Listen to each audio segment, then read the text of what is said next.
Hi, today I'm going to talk to you about a Aussie bush tucker which a lot of people don't know about. A lot of the bush tuckers people look for up in the trees and the bushes, like berries, obvious things like that, but you can actually find a lot of bush tucker in Australia by looking on the ground, especially tubers and taproots, things like that. The one I'm going to talk about today is a thing called Cranesbill, if I pick up the right thing. It's a Cranesbill. This particular species I'm talking about today is Geranium neglectum. I can tell that because it has very long stems which attach down to the taproot. From the taproot, branching out many stems. On the end of those stems you have this leaf. It's deeply divided, 5 to 7 main divisions on the leaf, and then you have an additional 3 or up to 3 apexes on top of that again. You have another separate part of the leaf. The size of this can vary, anywhere from between 3 up to something like this, which is a very large one, 3 centimeters in width up to 6 centimeters in length, so they can go from very big to very small. And they can be hard to spot because generally the area they grow in is areas where the soil is very moist, on the edge of creek banks, in the shade, where the soil retains its moisture for a long period of time. And most of the time the taproot isn't very deep down, so you don't need a digging stick to access it, so it's a really easy thing to harvest. It's only just under the soil, probably about anywhere between 1 to 5 centimeters down. This is what I'm talking about them being difficult to spot. Because they grow in areas where the soil is very moist, you also have a lot of other lush vegetation, so they can be quite hard to spot. But once you've spotted them a few times, you know what you're looking for. So they can vary in size. If I nurse this one out here, you can see that the leaves are quite large. Now this is going to be connected to the same taproot as this one here, which is a lot smaller. However, once we follow one down, and I normally pick the biggest one and follow that down, we'll find the main taproot where this all feeds from. Now you find them in open grass, and you also find them up against the sides of trees as well. So we're going to dig this mob out here and pull the taproot out. Then we're going to have a go at cooking them up. Now these are very astringent in taste. They're not really pleasant to eat raw at all, but I'll have a talk about that when we light the fire up, about the different tastes. Okay, I'm just going to dig this mob out now. So once you've spotted the leaves, you can pretty much follow it. So I found this big one here. This is the one I'm going to follow around. And you want to be a little bit careful. It doesn't matter if you break it off, because all these leaves in this general area here will lead to that main taproot. So it's not like digging up a yam where you've got to be very careful not to break that stem, because if you break that stem with a yam, or with most yams, you won't find the root after it, and you've got to give up and find another one. The good thing about these geraniums is that they all feed down and lead into a central taproot. Now this is also called the Australian native carrot, because it's very similar to a carrot. The leaves are similar in appearance, and they all feed down into that taproot just like a carrot. But I can assure you it doesn't taste like a carrot. In fact, when they're raw, they're not very pleasant to taste at all. The taproot of these grows primarily in winter, so the flower of this particular species doesn't start punching up until about December to March, so you won't find any flowers on this. But it is quite a distinctive leaf, so it's quite easy to spot. So I'm just working my way through the grass here, and I'm finding this taproot. Now you can see here, if we come up nice and close, and I pull this debris away for you, you can see how moist this vegetation is, this dirt is underneath. And you can see now where all these main stems are feeding into. The stems of this particular species, the neglectum, has a red tinge to it, especially when they're new. The older ones, like this, not so much. You can see they're quite green. They have this red tinge to them, and they've also got, the whole plant is pretty much covered in these fine hairs along the stem and on either side of the leaf. The only place that doesn't really have the hairs is the taproot that we're going to dig up now. So you can see there straight away, that's the taproot right here. You can see there it's hardly very far underground at all. Very close, so you don't need a digging stick at all. And I'm just going to grab it by the top, and I just easily pull it out there. And that's the taproot we're after. That's quite a small one, so we'll try and get a bigger one. But you can see when I pull that away with my fingernail, it's got that very light colour. And that's what we want, because the darker red colour when they're much more mature, is extremely astringent, and hardly, you can almost pretty much not eat it even when it's cooked. So we're just going to twist that off, and we'll drop that in our cup, and we'll go and keep finding more. Alright, so I'm just making a little small bed of coals here. So this is going to be for my geranium roots, which I've collected. I've got about 1, 2, 3, 4, 5, 6, about 7 in there, which I've probably pulled up in about 5 to 10 minutes. You spend an hour, you'd easily fill this up, and that's plenty of starch. These are really high in starch, but they're also also got quite a bit of tannins, which means they're extremely astringent. Now, it depends on the species and it depends on the age of the root.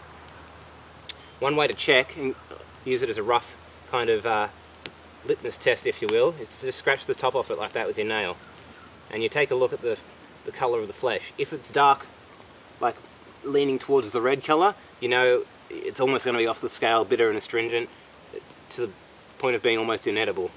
If it's a lighter colour like that, you're pretty much laughing. Now, it depends on two things. It depends on the species and it depends on how old it is. The younger they are, they tend to be a bit lighter. So, if you eat these as they are, which I don't have my knife with me, it's over there, you just pinch it like that. You can just kind of get the skin off like that. Very, very astringent and bitter. You wouldn't want to eat more than a couple of them. It's like very puckering and drying. It's like, that really, really common tannin dryness.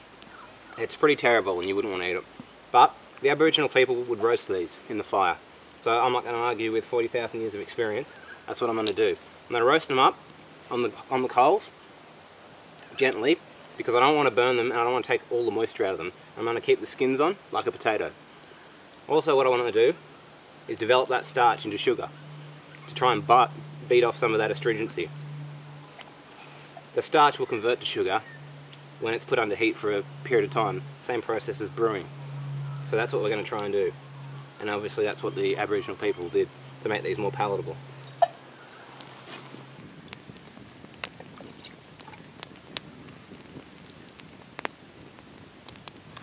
Okay, we've got a nice amount of coals here to roast these taproots in.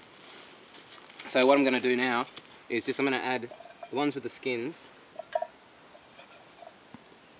a few of the ones with the skins into the coals and roast them. Now, there's not much information on how the Aboriginal people did this, but we'll just assume they did it the normal way. I'm just going to cover them up.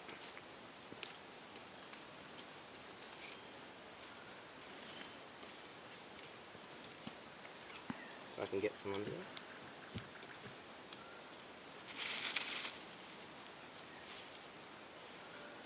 There we go. And I'm just going to roast him like a potato with the skin on.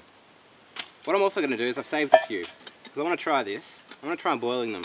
But what I'm going to do is just boil a very, very small amount of water. And I'm going to add some sugar. This is a bit of a deluxe method. But if these are raw, they're pretty atrocious. So I don't doubt that that's going to improve them considerably. But I'm also going to just try just about a teaspoon, 2 teaspoons of sugar in probably, that's probably about 150 mils of water, maybe a bit less.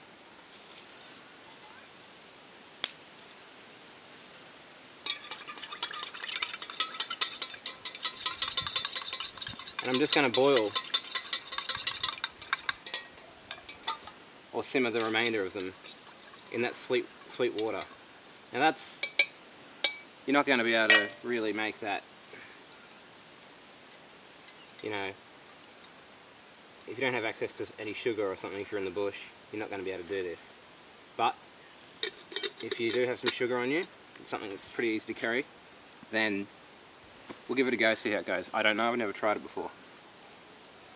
So we'll catch you back in about, I'm going to give those about 20 minutes or so to roast, and I'll let that simmering for about probably 15-20 minutes as well. Alright, so we've had these roasting now for about 10-15 minutes. So what I've got down here is two different roots.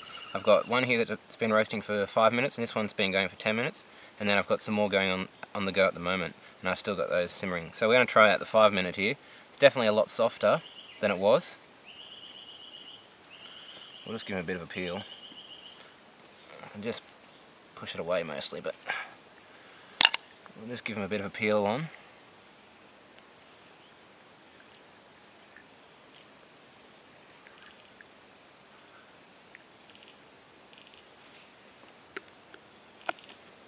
Give it a taste. It's a lot darker, much darker.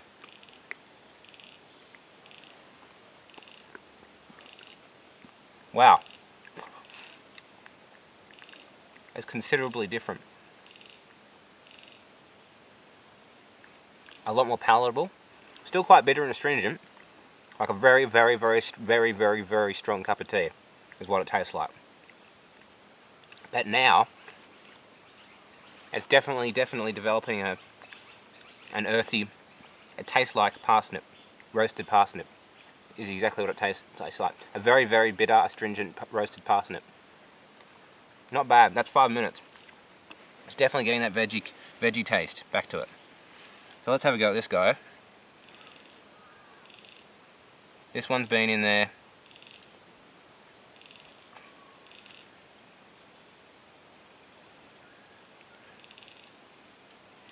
This one's been in there for about 10 minutes.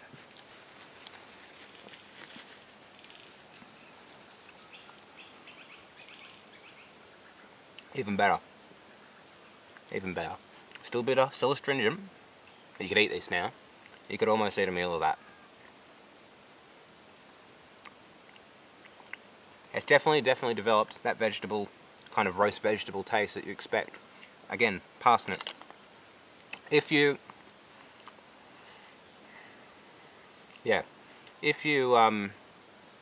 try them raw, you can't taste any of that parsnip kind of veggie taste. No, there's no pleasant flavour in there at all, really, and you wouldn't want to eat more than a couple of them raw, if you're desperate. But that's genuinely not bad at all. It's, you know, not 100%. It's nothing like you get in the store, but you know, it's not bad. We're going to have a look at this other one now. This is Mr. 15 minutes now, and we'll give him a go. And I've got my other stuff boiling there. So this guy's been in the coals 15 minutes now, and he's even softer. So it's softening up, still plenty of moisture. So, you know, it's entirely conceivable that if you leave this in the coals for a good amount of time, all those starches is going to develop, and they're going to convert into sugars. Now, that's not going to get rid of the tannic acid that's in there, that's giving you that astringency. But, and this is darker again, but it's certainly going to improve the flavour a hell of a lot. Now, I'll just talk about the tannic acid and the astringency in here. This was used by Aboriginals to actually treat diarrhoea. And a lot of astringent foods tend to do that. They have an effect. I'll have to give you some links on the topic, but I know that astringent foods tend to be good for diarrhoea, good for bleeding, things like that. I'll try this one out.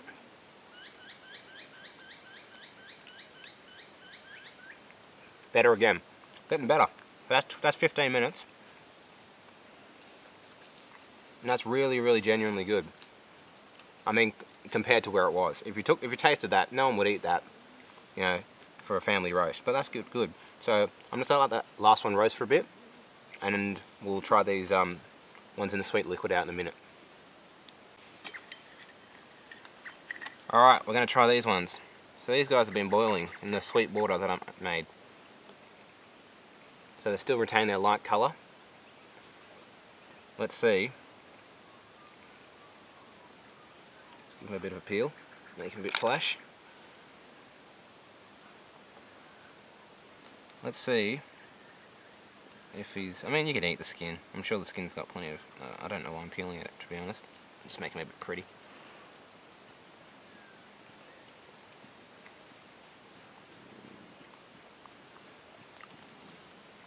Well, that's interesting. That's probably better than the roasted ones, almost. In fact, I'd say it's marginally better than the roasted ones. Boiling in the sweet water. Just a very mild simmer. Still the astringency, but definitely not completely unpalatable. So that's a good sign. Because I've read in literature that you can't that they're pretty much unpalatable, completely unpalatable. But if we harvest these light coloured ones when they're young, roast them in the coals, not bad. I can definitely see, like, you know, if you're bloody hungry, you could eat these for sure. I'll just pull another one out here, and we'll have a go of him. So that's one that's been peeled, so we'll see if that changes the flavour.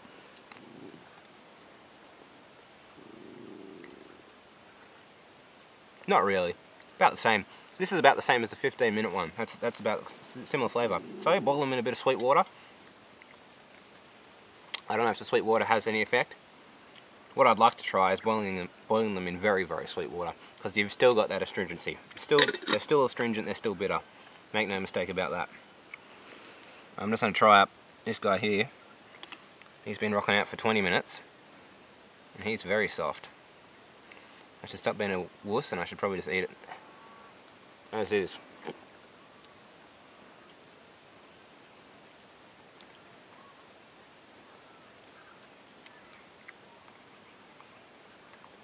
Well, this one's got a bit of a smoky coal flavour because it's been in the coals and I ate the skin. But